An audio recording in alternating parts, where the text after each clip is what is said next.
First of all, this is the BS Report with Bill Simmons. It might be cool, I don't know. And if it's not, I don't care. The BS Report with Bill Simmons. Bill Simmons works for ESPN. He's also named the Sports Guy, and he writes a comical sports column. He must be a popular dude. The BS Report. It's got a real dirty sound, like a rusty steak knife cutting through a well-aged steak. Now. Here's Bill Simmons. All right, welcome to the BS Report. We're going to talk a little fantasy football today with our old friend, the talented Mr. Roto, Matthew Berry. By the way, I'm recording this intro after we did the podcast, so if you're just coming in for the pure football talk, it starts out with about 8 minutes of 90210 TV Hollywood talk, and then we delve into the good stuff. And then the last 7-8 minutes, we talk about the NBA Finals. So right in that middle, if you just want the pure fantasy stuff, it's about minute number 8 or 9 to minute number 50 or something. So there's a heads up for you. Without further ado, ladies and gentlemen, the most ubiquitous employee for ESPN, Mr. Matthew Berry. Matthew, how you doing? I'm good. Really, you think I'm the most ubiquitous? Yeah, right now you are. There's no question. Only because you haven't been around. In fact, if you had a company, like one of those production companies at the end of TV shows where they have the weird names, your company name would be U, like Y-O-U, and then Ubiquitous. It would be Ubiquitous Productions. Sure. That would work for you. I always love the puns. My favorite one of those back-end ones. Yeah. I don't know if you remember, but do you ever remember Stephen J. Canal? Yeah. When he'd type and then he'd throw the last paper up. Yeah. And do it. I have a friend, my friend John McDade, who I went to college with, used to say that the cable station that's been missing is the Canal Channel, all Stephen J. all day. Interesting. Wouldn't you watch that? I mean, think about A-Team, Greatest American Hero, Wise Guy. If you're going to ask a question that starts, wouldn't you watch that? My answer is probably 95% of the time going to be yes, no matter what the next part of the question is. I love Stephen J. I have the greatest name for a production company, though, that I think that I've ever heard in Hollywood. Okay. The immortal, the legendary Tiffany Amber Thea Zen, who I think we both love. Yes. Her production company is called TAT Productions. It really is. Oh, no, I'm sorry. No, even better. Tit for Tat Productions. Of course it is. Tit for Tat, and it's a TAT, right. Her initials for the tat. So Tit for Tat Productions. Try to bleep that, Joe Mead, because it's a fact. You can't bleep that. You Tit can't for at all. Tat Productions. Every time I think I've run out of ways to love Tiffany Amber Thiessen, yeah, somehow I find a little more sliver of my heart that I can give over to her. You know, so awesome. The last 90210 ever was on last week, and of course I watched it, and I hadn't watched it for probably since it was on, and I tried to block it out of my head, so I actually forgot what was going to happen. Uh-huh. And do you remember the final episode of 90210? Yes. First of all, there's a bachelorette party. Yes. It's the worst thing ever. They invite all the moms, and they invite Mrs. Beasley, the principal. No, Mrs. Teasley. Mrs. Teasley. Yeah. Right. Mrs. T from West Beverly High. The lady who, by the way, tried to ban Donna Martin from graduating. Apparently I was thrown out the window. Now she's having champagne with everybody. And then the bachelor party for young David featured a transvestite. These were the two bachelor parties in the last episode of 90210. And then on top of it, Jason Priestley, who they must have roped in, had to give his video message to each. Really, they couldn't have flown him in or done a CGI or something, put him in the church? Well, I think that was as much as they could get out of him. And I literally think it was that he had some sort of pilot deal, and that was really to get the pilot deal was well, you got to do the last episode. The funniest thing was it's like they put 1 minute into the script. Because he was it's like they turned the camera on, Jason, just ad lib, whatever. And he's Donna, David, you guys are great together. He said nothing. It was just terrible. I can't believe I'm excited for the comeback. I am cautiously optimistic. I'm hoping it's not terrible, and then I sort of feel like it doesn't really matter if it's terrible. How could they screw this up? It's almost impossible. Because the appeal of 90210, the original, is that it was terrible. I mean, just as you mentioned the last episode, it's really Mrs. Teasley there, playing dirty, pin the tail on the donkey, off color, and they bring back and they brought back Tiffany Amber Thies, and they brought back Valerie, but like 'cause that was all they could find. And don't forget Andrea, who's available.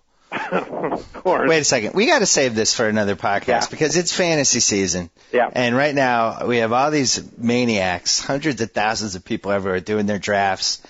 And it's funny because everybody reads like the 7 or 8 same fantasy columnists, all trying to glean the same sleepers or information. So we all go into these drafts with the same sleepers. Right. Because they're sleepers we've read or seen on TV. It's like nobody has an original sleeper anymore. Well, there's so much information out there. It's really hard. And then you get into, and like you get into that weird thing of like you want to be original, right? Mm-hmm. But then you don't want to, you don't want to say something like unbelievably stupid. So I'll get like, and I find a lot of glomming on. Like one guy likes a guy, and then sort of everyone jumps on that. Like I used to read everyone religiously. Like so I was really kind of up on the whole fantasy industry, and I haven't read another fantasy columnist in probably 2.5 years. I'll go you one further. I haven't even read you in the last month because I'm so afraid to screw up my own thought process with the whole thing. I've now reached a point where I'm now ignoring all the information that's out there. Now, why would you do that? Why would you do that? Why would you ignore your own thought process? Really? No, That's fairly insulting to me, don't you think? It's not insulting to you, but you're on record as saying that you now care more about your predictions than how your actual teams do. So I think maybe even subconsciously, you try to throw out some crazy predictions hoping they come true. Now, if my life was on the line, maybe I'm not going to say that John Kitna is going to throw for 4,000 yards. I'm not saying you said that, but you know what I mean? I actually did. That's one of my predictions. Oh, no. Did you really? Yeah, listen, the 10 games last year that Roy Williams and Calvin Johnson were healthy on the same field as John Kitna, he averaged 280 yards a game. Put that over a 16-game season, that's over 4,000 yards. Yes, he has no Mike Martz, I understand that, but they still don't have a running game and they still have bad defense. Calvin Johnson is a monster, dude. He's going to have a huge, huge season. That team is going to be behind. They're going to be chucking a lot. I think Kitna has over 4,000 yards this year. But here's the thing: wouldn't you rather your fantasy analyst? So many times I see these other guys, and they're like, "I won such and such expert league," which is all crap. Wouldn't you rather a guy that, like, my sort of feeling is ESPN doesn't pay me to win fantasy leagues. They pay me to help you with your team. So yeah, I care more about. I've been playing for over 20 years. I've won more than enough leagues. Yeah, but so have I, though. I don't need your help. I'm a professional. I don't want you to mess my head up. Yeah, I don't want. You have a very loose definition of the word professional, by the way. Yeah, but I loved Calvin Johnson. Now you like him, and now I feel like he's tainted in some way, like he's going to pull a calf muscle or something. Now I'm worried about Calvin Johnson. Do you feel like, is it the same thing with sleepers? It's sort of like you see like a really hot girl, and then you find out like that your buddy like used to date her, and now she's like tainted. No, see, I think that the analogy I would use there is like when you have the guy who's been I always use this with Kevin Johnson. The new guy who's in the fantasy league who gets sucked into Kevin Johnson, the former Suns guard, right. And everybody else in the league had him, and it's like really funny to the other guys, like, oh, he's hooking up with Kevin Johnson, like he has no idea what's going to happen. So I would say that would be the analogy for that, no? No, I sort of feel like it's what you're saying, like, because I sort of saw like once. Once I found out that, I couldn't believe when the whole Clemens stuff came out about him and John Daly's ex-wife. Mm-hmm. And I was just like, really? After John Daly, you want to go there? Yeah. I just thought, that's interesting. I don't care what she looks like. Once you've been with John Daly, you're off my list, dude. But you know what can happen with something like Calvin Johnson, who, he fits a lot of the criteria that you and I know and some other people know where second-year wide receivers sometimes you could just, you can almost win a league with a guy who makes that leap. But on the other hand, if everybody's kind of zoning in on him, all of a sudden Calvin Johnson is going with the 19th pick in the second round, and everybody's like, wait a second. He's not a sure thing. Like, that's almost like, you've almost inflated his value by 2 rounds. You get to that. You definitely get those guys that have been hyped so much they're overhyped, and they're not worth it. Or then you get to guys that have been dogged so much that they're so far down that now they're actually like a good value. Yeah, I like to hone in on guys that I don't hear a lot of people talking about. Like Wes Welker last year was one of my favorites. Yeah, I just felt like I had a specific reason for liking him. I just thought he was going to be perfect. I thought Brady was going to click with him. But you look at some of the guys this year, and I keep hearing the same things on TV and reading them in the magazines, like, Antoine Randall, he's going to explode this year in the Redskins off. Jim Zorn's going to figure out a way to use him. Like, how do we know that's going to happen? Well, you have to figure if you're Jim Zorn, you don't have a lot of other options there, right? I mean, it's him and Santana Moss. I mean, the guy's just an athlete. But he's never done it before. Happen. But he's never done it, though. No, this is true. Like that's what worries me, is like guys like that who are artificially inflated because what we think they could do, but they've actually never done it. Like I like for fantasy, I like Marvin Harrison, who finally sucked last year after 4 years of everybody waiting for him to take a drop. But I like finding those guys like Chipper Jones this year. Mm-hmm. The guy that's kind of, we've all had him on our team. We're a little tired of him. His stock slips for no real reason. And then on top of that, he's going to have that one last really good year before it kind of fades into the sunset. Right. Like who do you see in the NFL, a guy like that this year? A guy with one last good year? Yeah, a guy that, he's been around for a while. We kind of know what to expect. And then all of a sudden he raises it and has like one last career type of year before we don't see him anymore. I'll say Torrey Holt. See, there's a great example. You take Torrey Holt in the third round, you're not that excited about it because we've all had him. Right. I really like Torrey Holt. I'm actually high on the Rams this year. I know you and I were emailing back and forth about Steven Jackson, but yeah, I just think you're dead wrong on that. We'll see. We'll see. My argument here is that Torrey Holt last year. Torrey Holt had like this terrible year, right? Everyone was like, Torrey Holt, terrible year. And then you look at like actually what he did. 93 receptions, almost 1,200 total yards, 7 touchdowns. Yep. Like a pretty good year for a guy that was quote unquote terrible. 93 receptions each of the last 2 years. So if you're telling me Torrey Holt's going to catch 90 balls, you know what? I like my chances. He had like Gus Frerotte throwing to him. They didn't really have a running game last year. The offensive line was stacked up. Whatever the Rams are this year, they've got to be better than they were last year. But isn't their offensive line just as bad? What is different about it this year? They're at least healthy somewhat. They're at least healthy. I mean, Orlando Pace is still getting back into shape, but or into a shape, I should say. But they're at least somewhat. They're at least healthy. I mean, they were literally under their entire second string last year. It seemed like. I know. I was wagering against them. So you have Jackson in your top 5, even though he doesn't catch passes anymore. He will though. He's going to catch passes again. Why? Did he tell you that? He did not tell me that. Although I will say I did talk to him, and he was very excited about Al Saunders. This is why I think is because of Al Saunders. Oh, the new offensive coordinator there. Remember, Al Saunders has said, I want to use Steven Jackson the way I used Priest Holmes back in the day. Okay? So that means a lot of pass catches.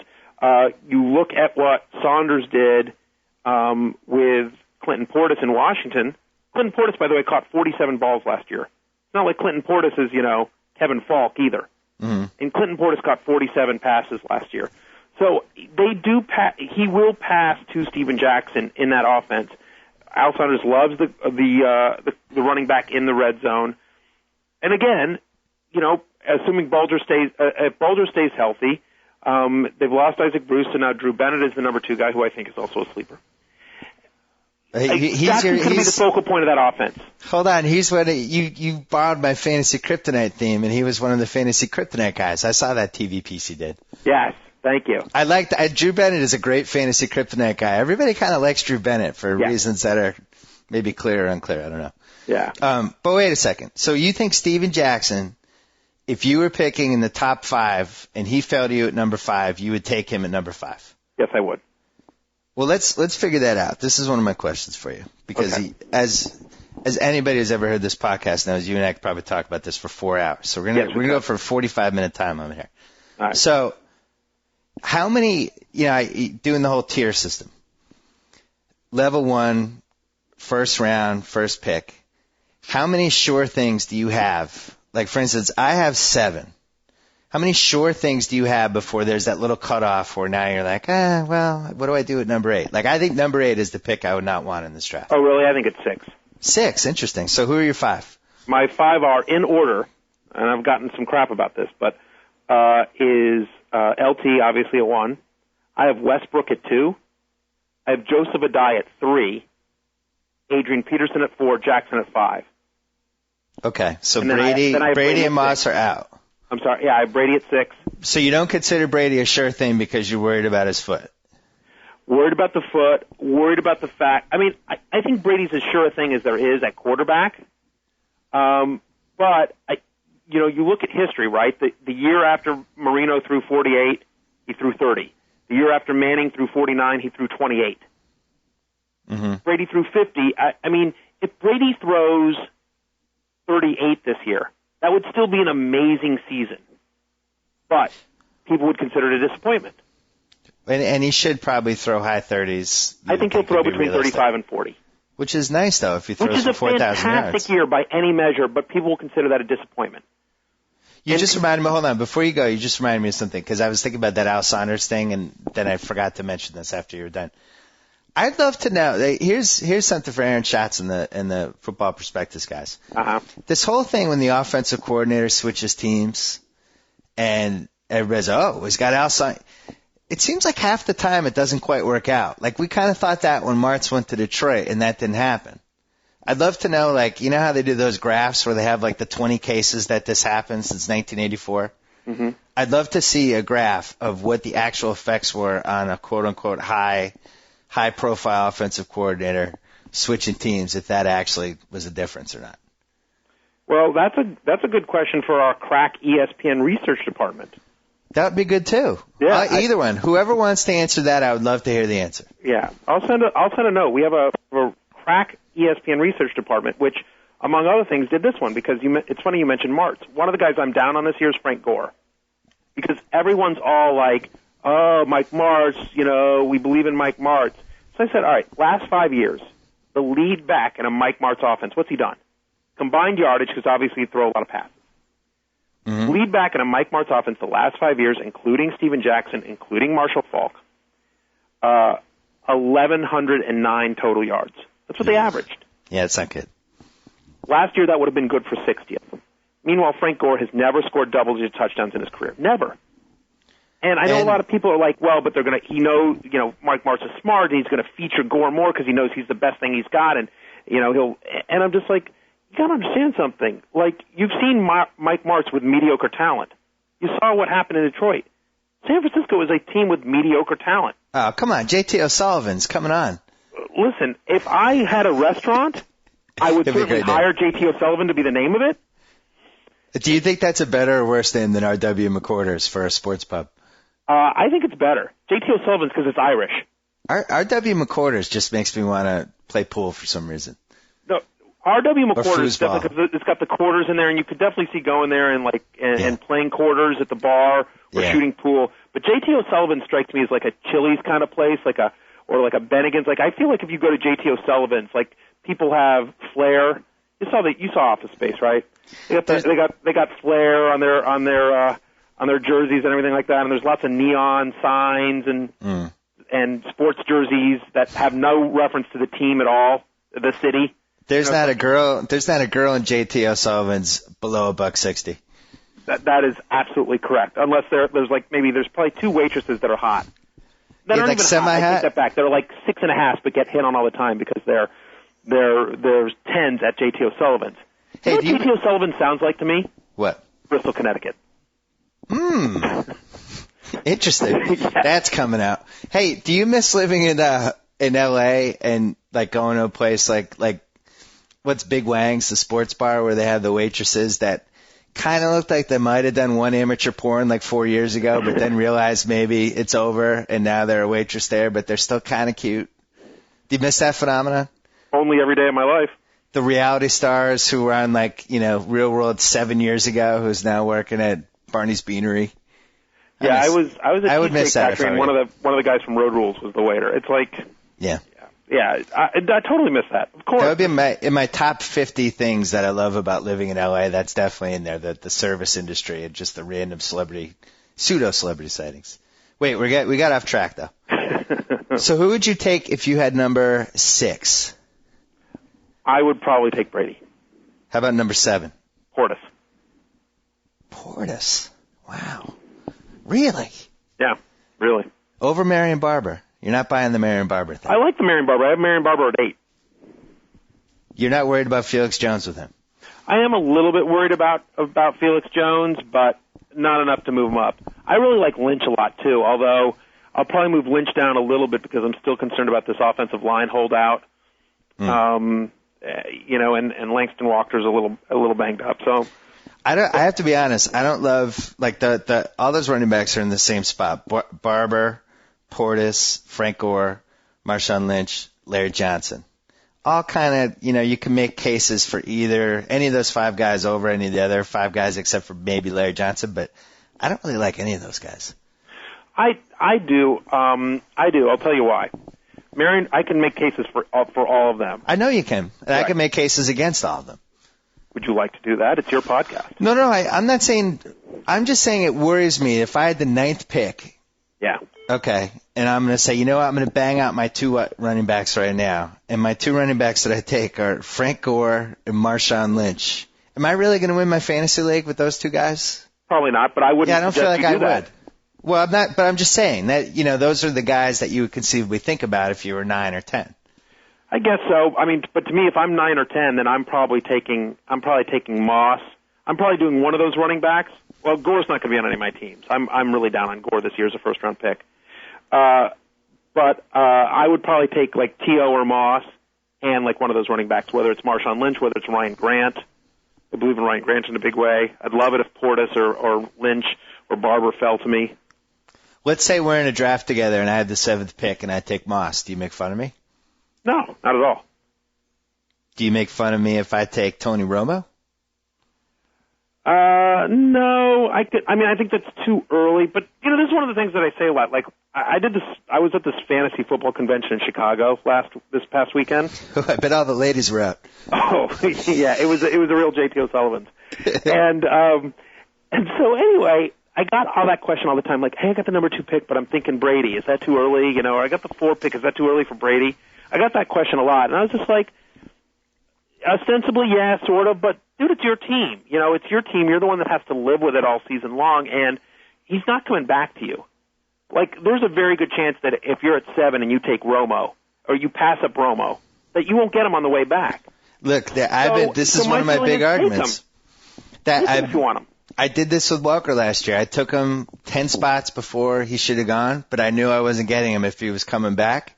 And you agree with this. Sometimes you just got to take the guy you like. Don't worry about whether it's 8 spots before, 6 spots before. Just get him. Yeah.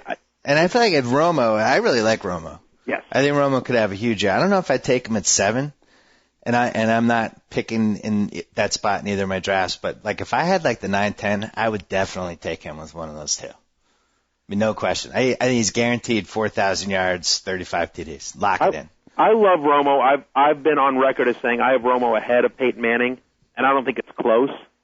I have Brady, then Romo, then Manning, and I've gotten a lot of crap about that, and people think that Manning, you could argue Manning number 1 versus Brady because he's been more consistent. Brady had the amazing year, but Manning always puts up numbers. But I think I would probably go running back, wide receiver, and then in the 3rd round try to get Breeze. Or what if somebody took Breeze 23, like 5 spots too early, and you had 26, but you want a quarterback? Then Roethlisberger. I think there's 4. I think there's those 4: Manning, Breeze, Brady, Romo. Then I think Roethlisberger's by himself at 5. And if I didn't get Roethlisberger, I would wait till everyone else had a quarterback because they're all the same after that. We were looking. My buddy Sal was over, and he's going to be in the podcast this week as well. We're going to do our top 50. But we were looking at Roethlisberger's stats last year, and they're really, really secretly very good. You would never have guessed. And now I would have been off. Well, if you'd ever read me, dude, yes, you would have guessed. I talked about him all the time. No, but I'm going to start saying, sending you links. No. Here's the thing. After the tragic events of 17-14, I did not think about the NFL for 8 months. I didn't really watch the draft. I didn't follow the free agent signings. I mean, I came in fresh in mid-August, just reading magazines and books, trying to figure out who was on what team. So I had forgotten that Roethlisberger had a good year. I had also forgotten that David Garrard had such a good year. I have Garrard as my number 8 quarterback overall. I love David Garrard this year. Well, now that he's got the cokehead Matt Jones off the team, replaced by somebody who's not doing coke, maybe that bumps him like 400 yards, right? It certainly can't hurt. Can't hurt him. It certainly can't hurt. Last year, guy threw only 5 interceptions. averaged over 15 fantasy points a game last year, and that includes the Colts game where he got knocked out basically very early on and didn't do anything. If you pull out that game, and just go with the games where he started and finished, I know it's a little fuzzy math here, but he averaged over 16 points a game. Taken over a 16-game season, he would have been a top 8 fantasy quarterback. As it was, he was like a top 13 fantasy quarterback, only played 12 games. Now he comes into the camp, he knows he's the number one guy, which he didn't have last year. Yep. And he's got better receivers. Are they great? No, but they're better than what he had last year when he put up pretty good numbers. It does worry me that he signed for a lot of money. I hate taking any fantasy guy after they've signed for like more than $50 million. It always makes me nervous. I call it the Vernon Wells corollary. Yeah. You don't want Vernon Wells after he signs the $120 million contract. You just don't. I call it, I don't have the hate for Vernon Wells that I do like Denny Nagel. I would say Denny Nagel or Mike Hampton, both of whom have gotten my sports hate because they left winning teams to go sign with Colorado for the money. Yeah. And I'm okay with signing for the money, business, but just cop to it. Both of them said something stupid like, the school systems here in Colorado are really terrific. One of them said that. I think it was Hampton, but it might have been Nagel. But one of them said that. I remember thinking, the school systems, really? You left out the best example ever of this was Mike D'Antoni. Right. Who just sold out for the Knicks. Like just a total sellout, the worst possible roster for his system in the league out of the 30 teams. And he's like, well, I've always, it's going to be a challenge, and I love challenges. No. Yeah, especially when I'm getting paid $6 million a year. I love challenges at that point. I love a challenge. How can I spend $6 million in a year? That's my challenge. Meanwhile, how can I spend all this money? Meanwhile, the Bulls needed a head coach. They wanted him. He didn't even wait until to see how the lottery played out because he could have gotten the number one pick, which he didn't know at the time. And they had a much better roster for him. He wanted a challenge in New York. Hey, hold on. Let's get back to football because I have convinced myself that this Peyton Manning thing is going to just swing every league. Okay. Because he's either going to go higher than he should have gone or he's going to go lower than he should have gone. But if he goes lower than he should have gone in just about every league, and it's kind of looking that way because now there's rumors he had knee surgery, all that stuff. But and he comes back and somebody gets him with like the 23rd pick and they get a guy who throws for 4,300 yards and 40 TDs like he always does. That swings the league. Yes, it does. I don't know that. I mean, he's currently going 11th overall on the ESPN live draft results. So he's currently going, which is the first pick in the second round on a ESPN Standard League. But I just read Peter King today, and he was saying how there's this. He was trying to confirm reports Manning got a second knee surgery. That made me worried. That makes me worried too. This is why I'm down on Manning. This is why I have Romo ahead of Manning. I had in my own personal rankings, I have Manning at 30 overall, and I got unbelievable amounts of hate mail about it. So, because here, something that people don't realize, the whole reason you get Manning, right, is because he's consistent, Mr. Consistent, and because he's so charming on those commercials. Yeah. So last year, there were 7 games, almost half a season, Bill, 7 games where Peyton Manning threw 1 or 0 touchdown passes. Put it another way, there were only 9 games last year where he threw 2 or more. So you're saying at age 32, maybe we've seen the best of Peyton Manning? I just don't think it's as explosive an offense as it was. It's still a very good offense, but I also look at the off season and I look at the fact that they brought in Dominic Rhodes and they've drafted Mike Hart and they've got Kenton Keith there still and they've got Adai and I don't know. I feel like they're going to run the ball a little bit more. Who knows what Harrison's health is like? I think Harrison's going to be decent, not great. I don't think he's going to be Marvin Harrison anymore, but I think he's going to be like a solid number 2 wide receiver, number 3. I'm with you. I don't like guys who either are coming off big injuries or potentially might be injured right now in football. I think it's the one sport where you just don't mess with it. Unless it's like, the middle of the 3rd round and Manning's sitting there at like 28 or 29 or something. You're like, okay, I can't forgive myself if I don't take him. But I think if you're penciling him in as your 2nd round pick, and you're picking 13th or 14th, and you're just basically tying your whole season to whether his knee's okay. That's not fun. If it doesn't work out, your season's that's it. Absolutely. No, who do you think you is? Go safe early. You go safe early, and then in the middle and later rounds you go upside. Third best wide receiver behind Moss and Owens, in your opinion? Oh, I'm sorry. Wayne would be third. Who's fourth? I actually have Braylon Edwards 3 ahead of Wayne. Ahead of Wayne, interesting. I have Wayne at 4. I think they're right there. I just think Braylon has a little more upside. But I mean, Wayne's amazing. So who do you have 5? Marcus Colston. And then 6? 6. I'd have to actually look at my rankings to be honest. Well, I'm updating them. I'm updating them tonight. So. Yeah, but if you have to look, that means it's unclear, which is kind of the answer. Yeah. I kind of wonder anyway. All right, so big comeback sleeper. That somebody who's been good before, maybe hasn't been good for a year or two, and now you think is going to be good again. Of the Donovan McNabb, Larry Johnson type ilk. Yeah, I mean, I actually believe in Donovan McNabb.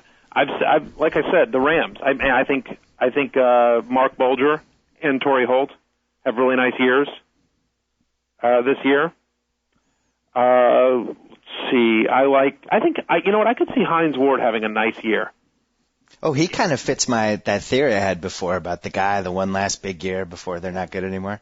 Yeah, I think he's a guy. I'm high on the Steelers as a whole offensively, especially their passing game. They're really airing it out. I mean, forget that, like, Santonio Holmes and Hines Ward were nicked up all last season. There weren't a ton of games where the two of them were both healthy at the same time. And Roethlisberger still threw 32 touchdowns. Is everybody in the Giants a no-take? Like, that team just looks like it's going to be jinxed. I'll give you one. I mean, I think Plaxico will be fine. I'm not crazy about Jacobs where he's going. I like him from a skill standpoint. And I mean, the guy was dominant when he's on the field. The problem is, can he stay healthy? I'll give you a good stat. Here's a good stat. Last year, Amani Toomer, top 12 in the NFL in red zone targets. Had a couple of touchdowns in the playoffs. Eli looks for him a little bit. I mean, if you're looking at your last, that's a guy where you talk about like absolutely no upside. But in your very last round, maybe I could see Amani Toomer being okay this year. Am I crazy for being attracted to all the Jets from a fantasy standpoint? You're not crazy at all. I'm actually very high on all the Jets. All of them, including Thomas Jones? Okay. Love Thomas Jones. Love Jericho Cotchery. I had Cotchery last year. That guy is solid. He is. He's just every week. Yeah. 82 catches last year. He's increased his yardage every year he's been in the league. And I had, Nate Ravitz and I do a daily fantasy podcast. We actually do 2. We do a baseball one and we do a football one, and which are available for free on iTunes and at PodCenter and ESPNRadio.com. There, I got that plug in. You're my bet. If we ever go to a 24-hour podcast, I think you're the guy. Yes, I appreciate that. Like Ed TV with Matt McConaughey. Like we do the podcast version of that. It's gonna be you. There's no question. I think so, because there's really no reason to hide anything in my life. There's nothing interesting enough to hide. Anyway, so we did this podcast, and on the podcast we had Antonio Freeman on.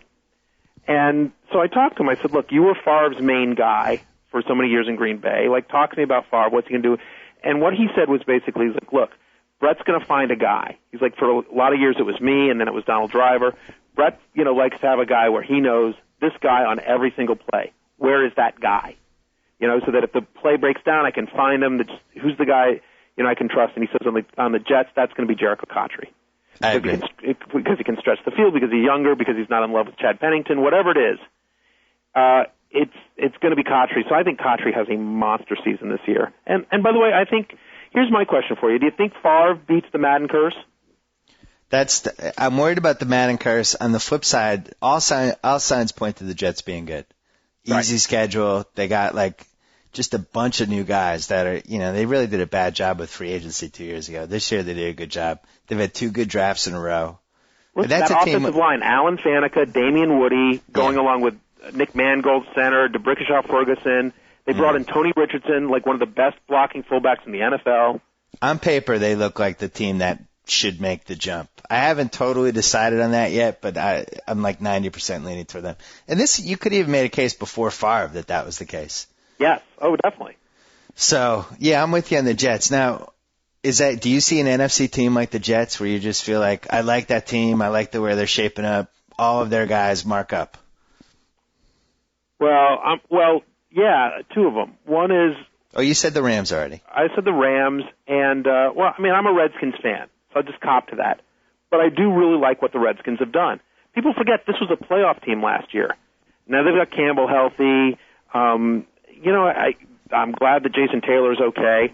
It's going to be a good defense. They're going to be able to run the ball very well. I'm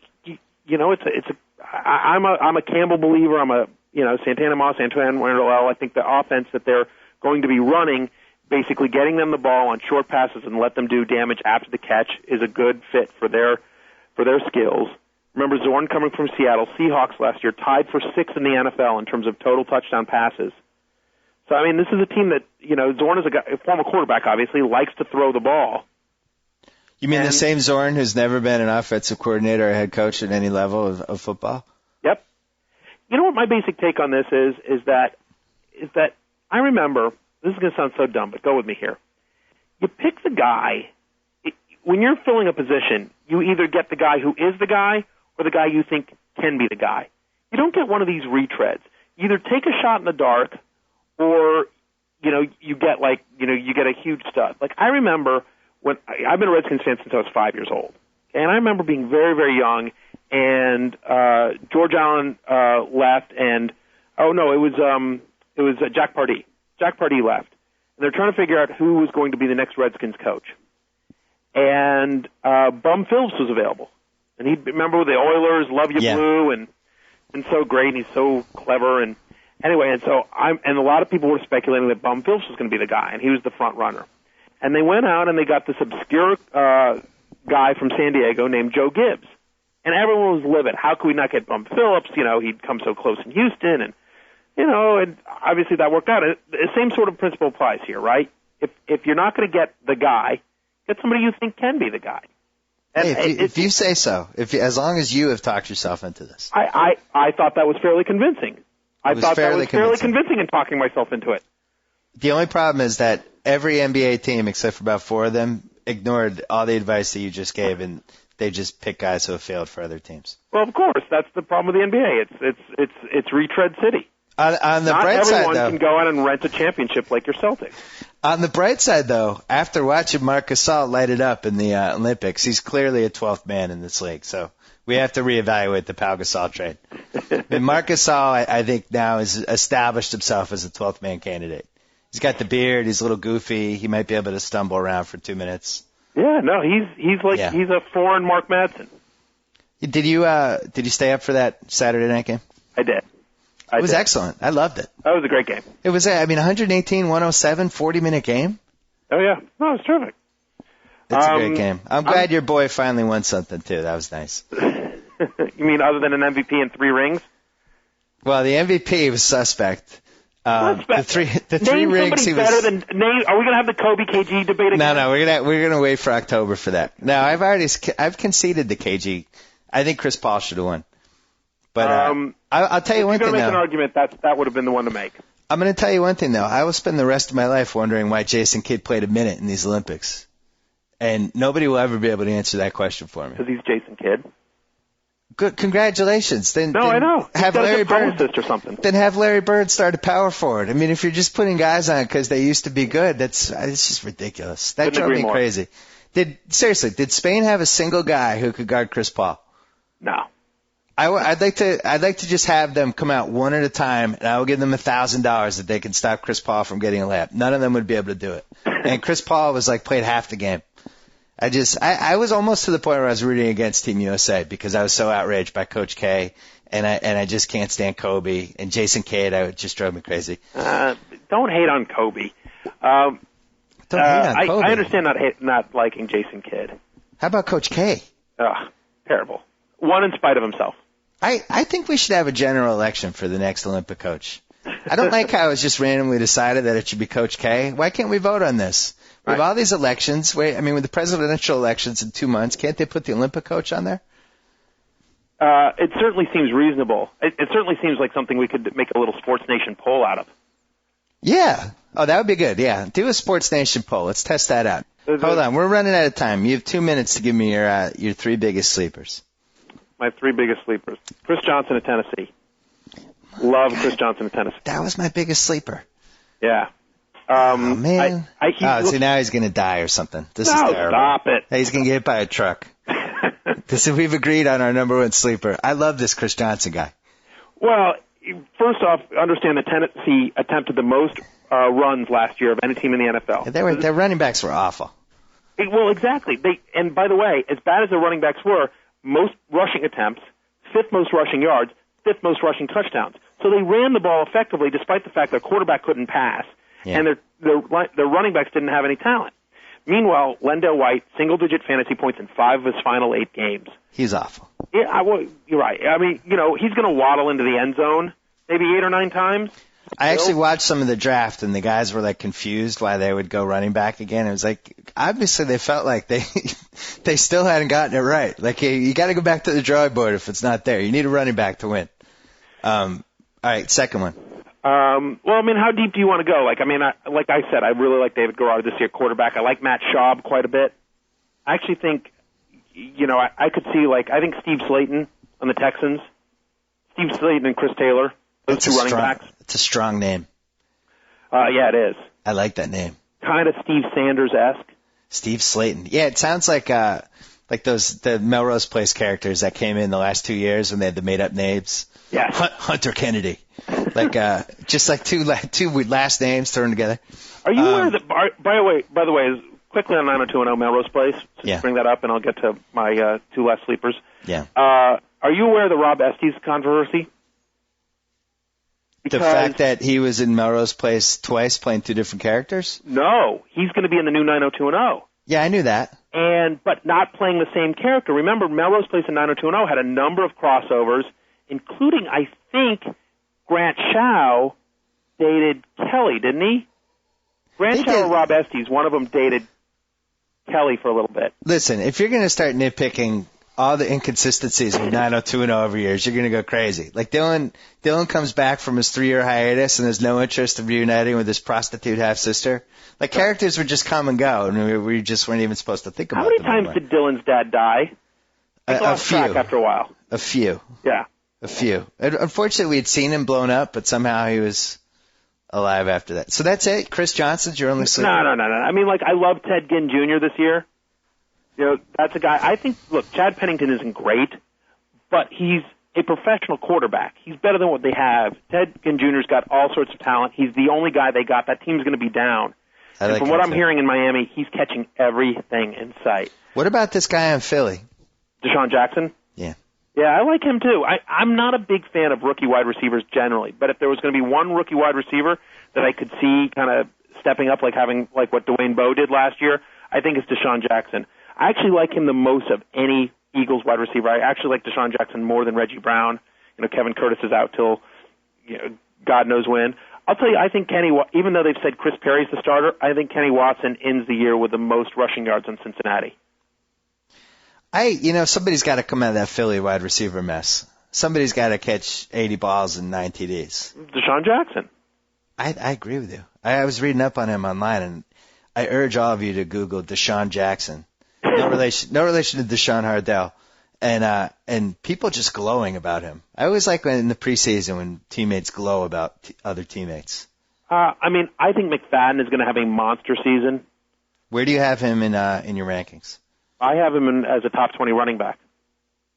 I think he's a great number 2 running back. So he's going to have a monster season, but he's not a number 1 running back for you? No, because you've still got Fargas. I think it takes a little while before he, establishes his dominance and everything like that. All right. What about Troy Smith? I actually like Troy Smith a little bit. I like him too. Patrick Creighton? Love Patrick Creighton. Did you like him? Did Hard Knocks make you like him more or less? Didn't watch Hard Knocks.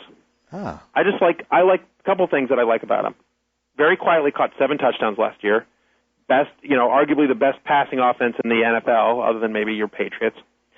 And I talked to Terrence Newman, came to Bristol to do what we call the car wash, so they go through all these things. And every time I meet an athlete, I always just ask them just sort of generically, hey, so who's looking good in camp, and just see what they say. And he was just like, Patrick Creighton has the best hands I've ever seen. Catching everything right, just looks amazing. You know what? Creighton's going to have a big year. He fits one of my profiles for as I search and scour the earth for my fantasy sleepers. I like the guy who committed the defensible boner the year before. And by the way, that was almost 90% a chance just say the word boner. Right. But I like the boner where the guy has to go back to the drawing board and his teammates kind of blame him, but it's not like career ending. It's one of those like, hey, buddy, that would have been great if you made that play. You know what and then I've he noticed? spends the whole year thinking about it, and he's just motivated. What do you think? It's the Tony Romo theory from last year. Yeah. After the Seattle game where he fumbled the snap. You know, I've noticed, if I can just as you say this, yeah. When scholars study your work, when they look at the catalog of the sports guy, yeah, I think they will notice the theme of redemption being big among your. I like redemption. You love redemption, just as you're mentioning, how you love Hoosiers and you love all those movies that have like redemption as a theme. That's a big thing with you for some reason. A Shawshank Redemption? Yeah. Yeah, I was watching Hoosiers for, I think it might have been the 700th time over the summer, and the more I've learned about basketball in the 50s, like there was no shot clock, and if you're up by 2 with 5 minutes left, you just stalled, and the other team fouled. It was a huge problem. We'll never figure out what got into the South Bend High coach in the last minute and a half when they're up 4 with the ball, and he calls a play, and just things fall apart. Why did they call a play? I can't get past it. It almost has hurt Hoosiers for me because I go crazy. Because even the announcer says, "Oh, they're calling a play." Like, he's just stunned how stupid it was.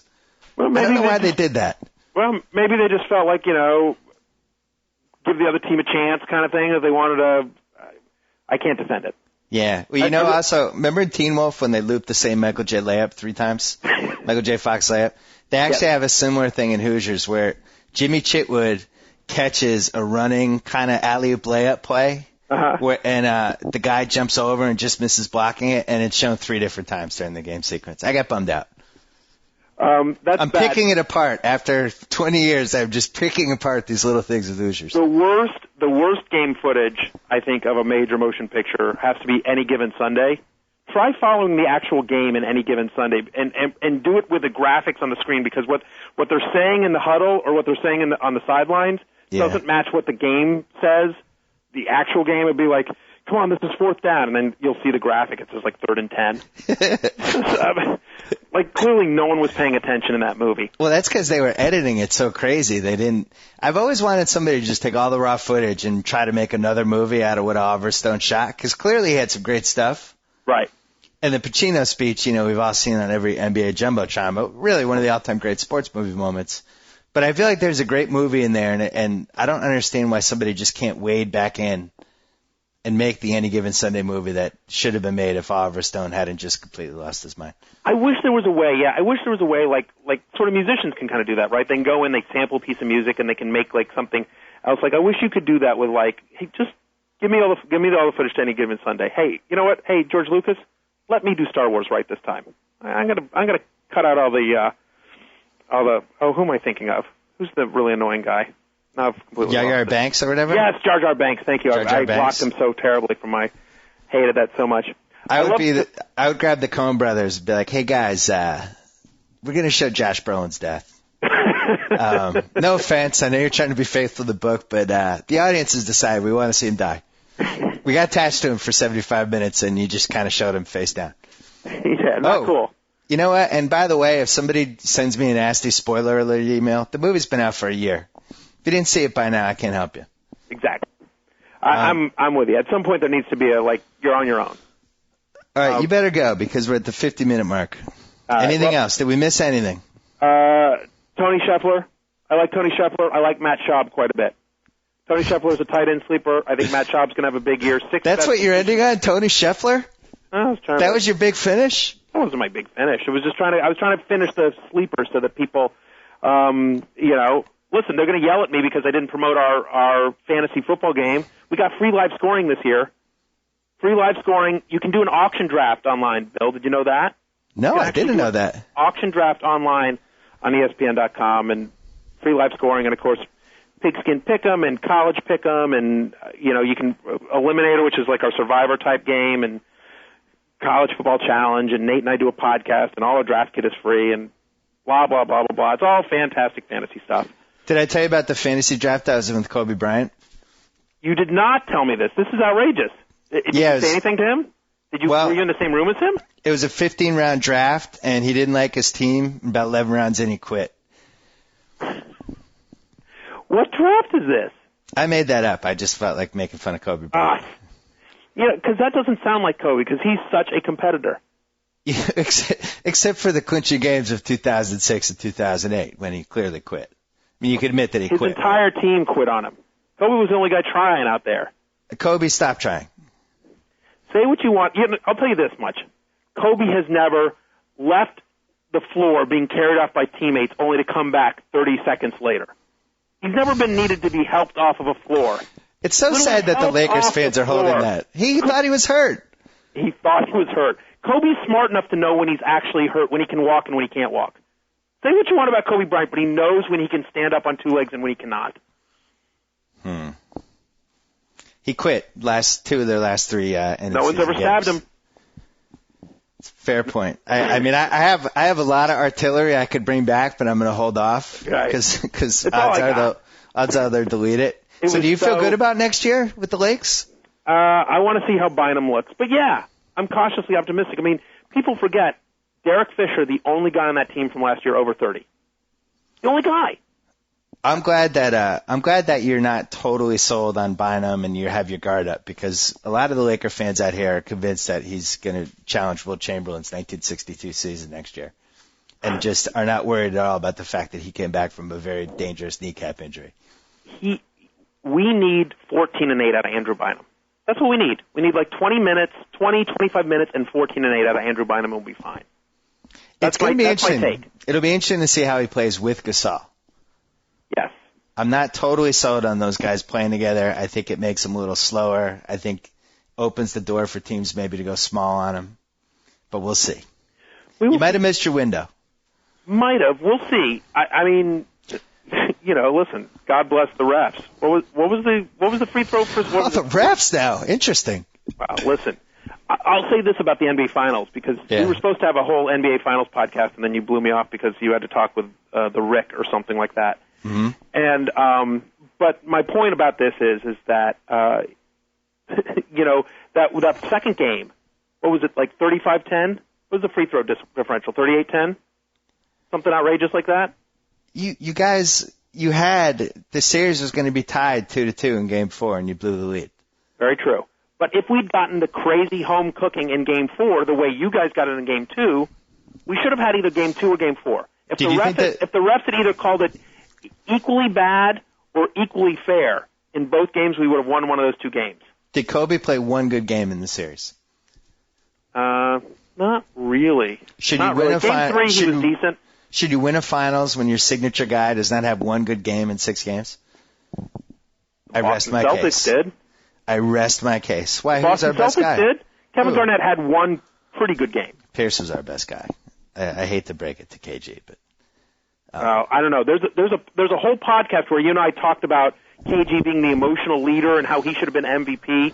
So you didn't even think he was best. How can you vote KG for MVP and then say Pierce is the best guy on the team? Well, in the playoffs, KG, in his defense, had a monster Game 6. He did have a monster Game 6, but in KG's defense, everyone had a monster Game 6. Yeah, but everyone set the tone. Green. Eddie House scored in 50 in Game 6. I mean, it's ridiculous. I knew we were going to win when he was headbutting the basket support before the game. I was like, I haven't seen that in 2 months. I'm feeling good. All right, we got to let you go. We can continue this near the season. Good luck with your fantasy. Oh, I forgot my last question. This is a great question. All right. And then we'll go. Okay. If you could have any pick from 1 to 10 in a fantasy football draft, which pick would it be? Give me 1. You take number 1. I'd take number 1 because And then you get 1, 20, 21? Yep. Because I think I'll wind up with LT, I'll wind up with a pretty good number 2 running back, and then I'll have either like Colston or Wayne, or there's possibly Breeze might be there. I'll wind up with 3 very good players, and then it all evens out. What would be your second choice? My second choice would be towards the end on the other side. I'd rather have like 10. You'd rather go bookend? I'd rather go bookend. I think you're right. Like I feel like there's first 5 guys, and then all those running backs are the same at the back end. I don't want to be in the middle this year because I just don't think there's any advantage to being in the middle. I think you either want to be at one end or the other. I'm at 6 in my West Coast draft, which is a week from now, and I really like 6 because I feel like I'm going to get 6, and I like who I'm going to get at 15, whoever it is. And then coming back, I'm still going to get maybe at least one of the top 25 and possibly 2 if somebody screws up. If enough people screw up, kind of add up after a while. See, but I think if you're at the ends, you're going to get 3 of the top 25. Yeah, but if I'm at the ends, then I have to roll the dice with that Barbara Portis, Gore Lynch, Larry Johnson, one of those guys, and I don't like any of those guys. Then go T.O. and Moss. Like, I would have no problem if you're at 9 and you don't like any of those running backs. Go T.O. Moss. I feel like the fantasy gods would just get upset with that. They would just be like, you know what? You can't have those 2 guys together. We're not going to let you win. I did a whole thing about the death of the running back thing. It's last year of the top 30 fantasy point getters, only 7 running backs. Yeah, I'm with you. I took 2 quarterbacks with my first 4 picks in my West Coast draft, and I almost got laughed out of the room, but I'd rather have guaranteed 20 to 25 points a game at that spot and roll the dice with running backs over take Thomas Jones 37th. Like, I just didn't see it. Right. So I hate talking myself into the mediocre running backs. All right, now we really have to go because we're at the 1 hour mark. Jesus. Good luck All with right. your drafts. Thanks, dude. Same to you. Thanks for coming on. Talk to you soon. Bye-bye. So I get to sign off. Whoa. Thank you for downloading the BS Report with Bill Simmons. Too much fun. Check out more podcasts at the iTunes Music Store or at Pod Center at ESPNradio.com. Peace out.